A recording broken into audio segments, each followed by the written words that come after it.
Hi, my name is Joshua Freitas with the National Institute for Dementia Education. On today's podcast, we're going to be walking you through how to navigate the holidays. And I have a very special guest here who I've worked very closely with from the Frietas Institute.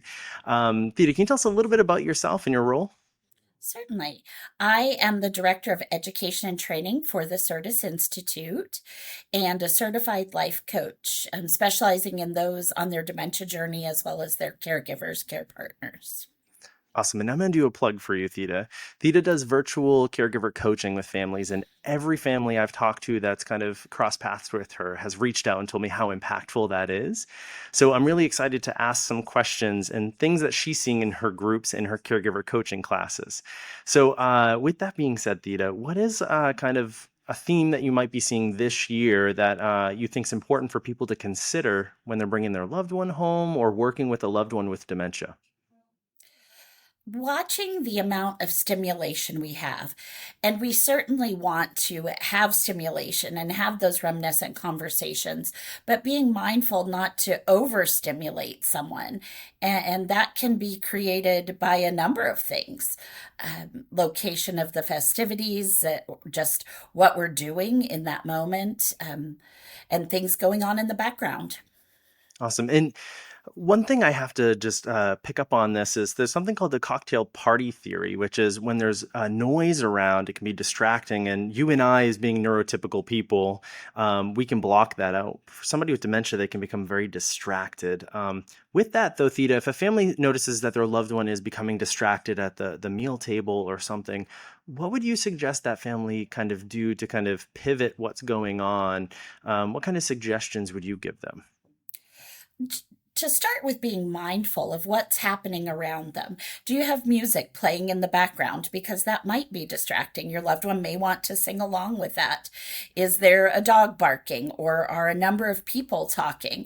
If you ever think about when you've been at a cocktail party or in a noisy restaurant, and we're, like you said, we are able to block out some of that noise, and someone on their dementia journey is not, think about glasses, just the crystal, the little tink of the crystal, or possibly forks on a plate. So take a moment, listen to the surroundings, and then also maybe redirect, ask a question about the food that they're preparing, or have a reminiscent conversation like, what was your favorite part of the table setting as you're sitting at the table, to bring that back. But really to be able to figure out, and it's trial and error sometimes, really, of what is happening in the background to be distracting. Totally.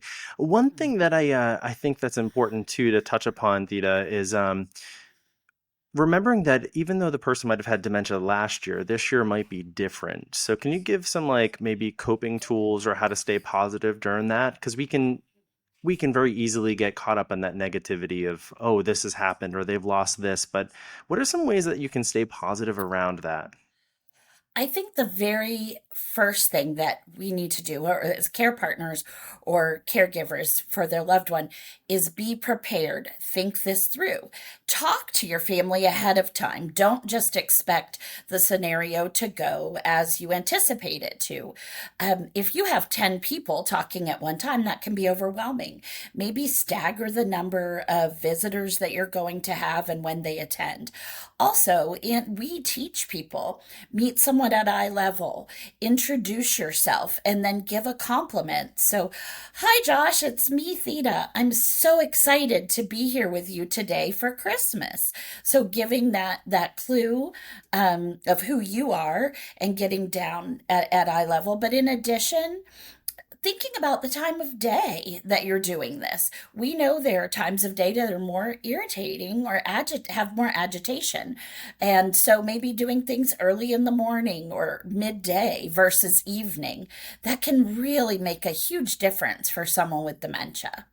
So, Theta, you mentioned time of day, and one thing I notice when I talk to families is sundowning, and Yes. kind of that. There's kind of also that misconception that sundowning is always later. But I know that you and I have worked in communities where it's a different time. Can you kind of walk through what you've noticed as sundowning? Because I've noticed that we've kind of seen sundowning at different times than what people typically think it is.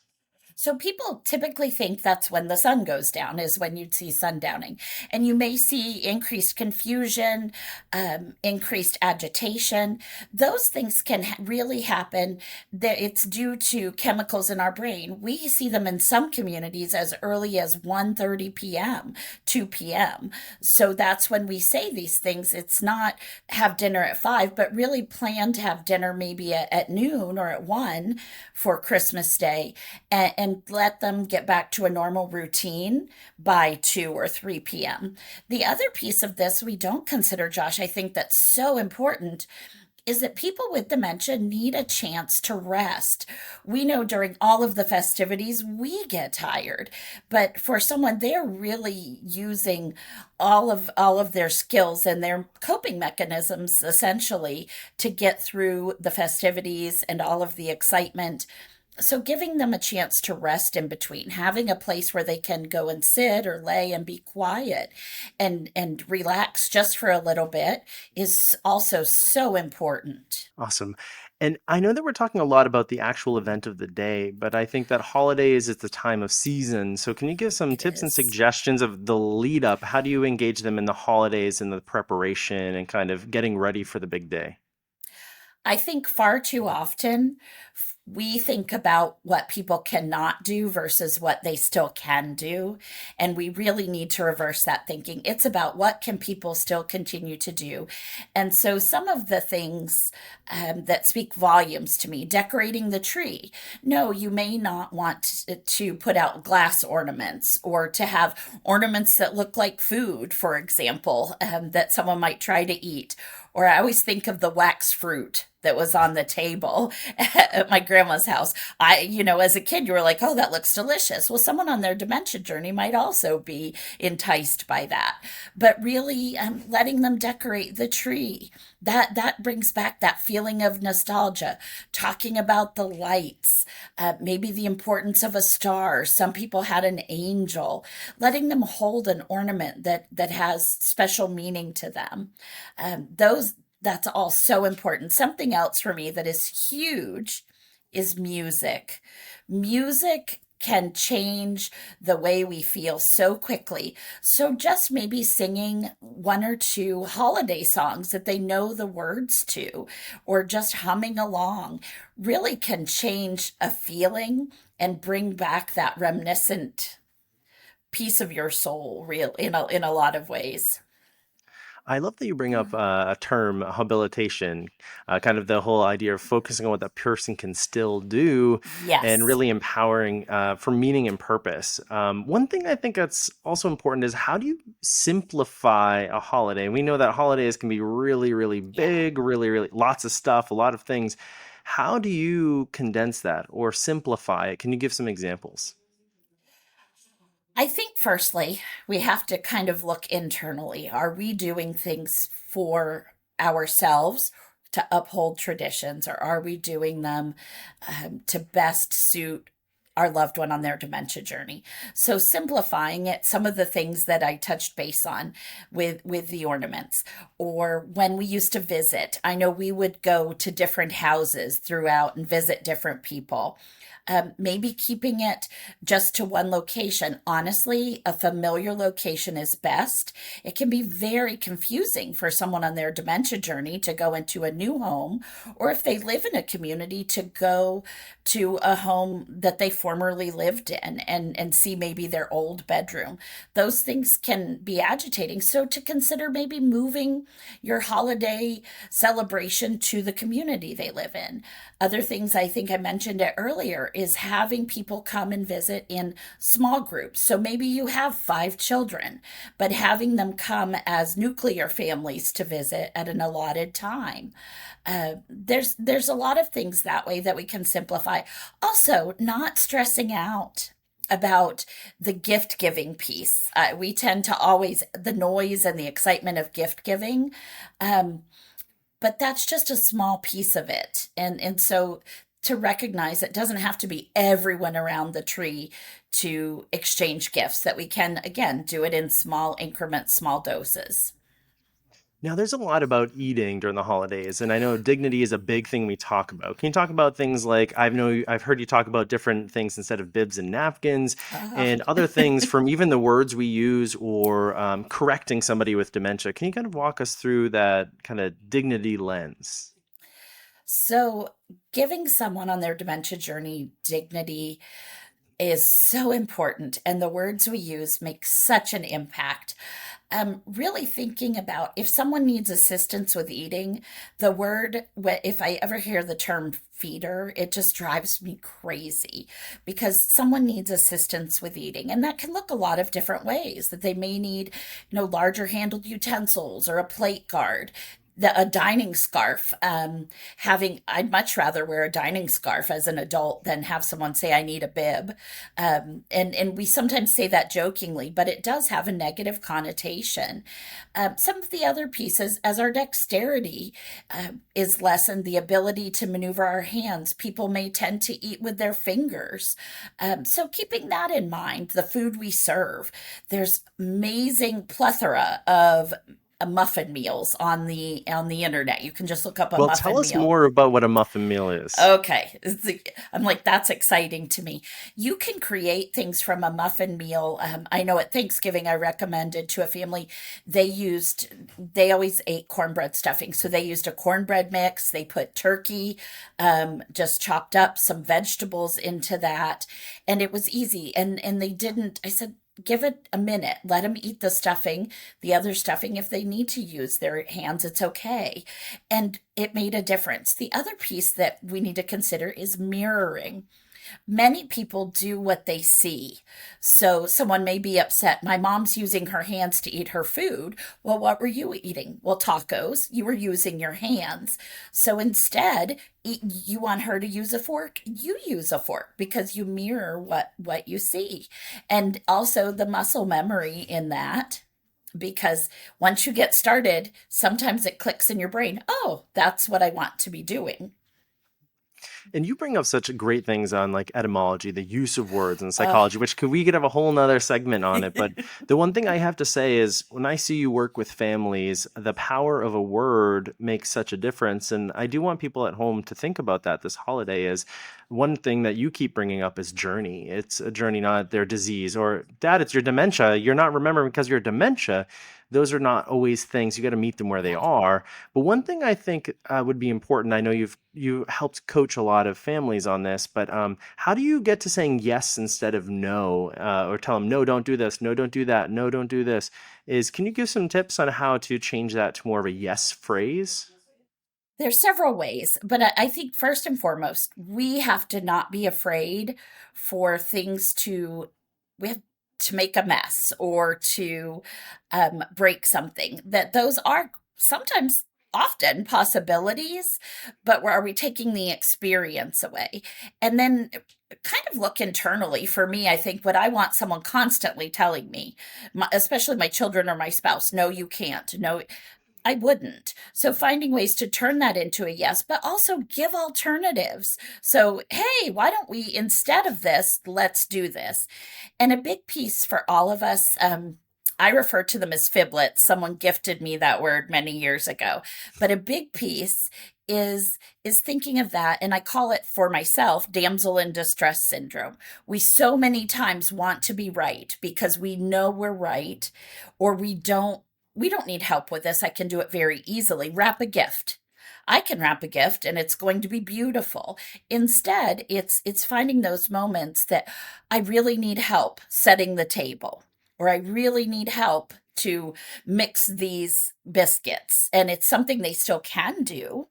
The other piece of that is not having to be right. Is it a big deal if they say that something is one way versus another? Is it the end all be all? And if it's not, let it go. That's a piece of it as well. When I talked about wrapping a gift, it's the experience. It's the thought process that goes into it. It doesn't have to look immaculate. It doesn't have to be something you'd see in a window, but they've wrapped the gift, they've done their best, and you're meeting them where they are. Say they can't fold the paper anymore, use the scissors. Let them hold the tape. Let them pull off pieces of tape for you. Let them just hold the ribbon or tie the ribbon. There's so many things that we can find. It can be broken down into those small pieces. It doesn't have to be the whole thing. Obviously, if you hit on something that's so important to me is in that to not say no. The one thing I gotta say is that I've seen this in so many of the residents that you've worked with, Theta, is just by finding out what they can do and encouraging them, you see that sense of purpose almost naturally just happen. And I just want to encourage families at home that there are things that you can find that your loved one can still do, and to empower that, though cognitively they might not remember the details of it, but they'll remember the feeling that will last. And a lot of our holidays are feeling memories. And I think another thing, maybe if you could touch on, Theta, I think would be important is reminiscent. Like, how do you start a conversation? What type of things are included in that? So if you're sitting on the couch, what can a family do to pull them or engage them into a conversation? I think the first thing is to not ask those questions that can be a simple yes no. And I call them the two swear words of dementia. It's just something that I say, but it's don't you remember? So it's the R word, and the F word is forget. Did you forget? So one of those things is you create the story. Hey, mom, my favorite Christmas memory is when we went around the neighborhood caroling, and that dog from the neighbor, chased us. And it can just be that, and they'll say, "Oh, I remember that," or "Oh, that was." Or stringing popcorn. I know for many, I hated as a kid stringing popcorn. But if you brought that up, I would laugh and say yes, because I had to sit and it was tedious to me and I had to be quiet. So you can start with that. You bring up the favorite memory and have them share back with you, and then say, well, what was your favorite memory? Or did you enjoy that? And like I said earlier, I believe holding on to an ornament or talking about it. Many of us would have things from our childhood or their childhood. Also, photos. I can't speak enough about photos.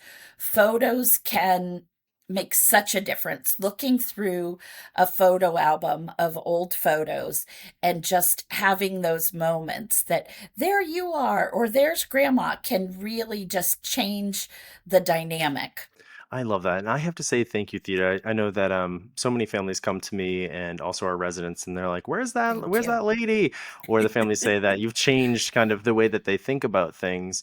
If anybody wants to get in touch with you, Theta, can you just share your information? How does someone get in touch with you? You can reach out to me at T Heiserman. It's THEI, S as in Sam, ERMAN, at certusseniorliving.com. Or you can reach out to one of our Certus communities, and they will get you that information. And also, Josh, you did mention that caregiver coaching.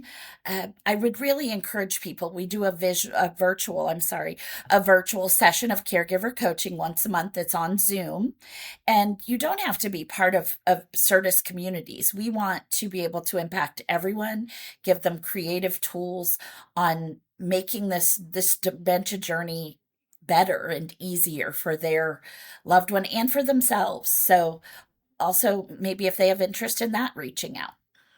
Also, I want to share that Sardis Institute put together a few flyers on how to handle the holiday. So we'll link that Yes. below. So we have a few on the how to navigate, how to kind of plan for the next year. Theta, I'm so grateful for having the opportunity to work with you and the impact that you have. So I want to Thank first say you. thank you, and then also thank everybody for watching. If you do want to learn more or have a topic that you would like us to talk about or have a professional on our show, please feel free to shoot me an email. My email is jfreitas at nid.fullwordeducation, and we'll put that in kind of the information below as well. But thank you guys, and we really do hope that you have a great holiday. Anything you want to add before we kind of shut down, Theta? Just thank you again, Josh, for having me. I think each of us making just a small impact in the dementia journey of others, and it radiates throughout. So we teach one person, and if they touch one other person, that's what we need. That's awesome. Thank you so much. And we hope that you all have a great holiday season. So thank you for tuning in with us, and we'll see you next time.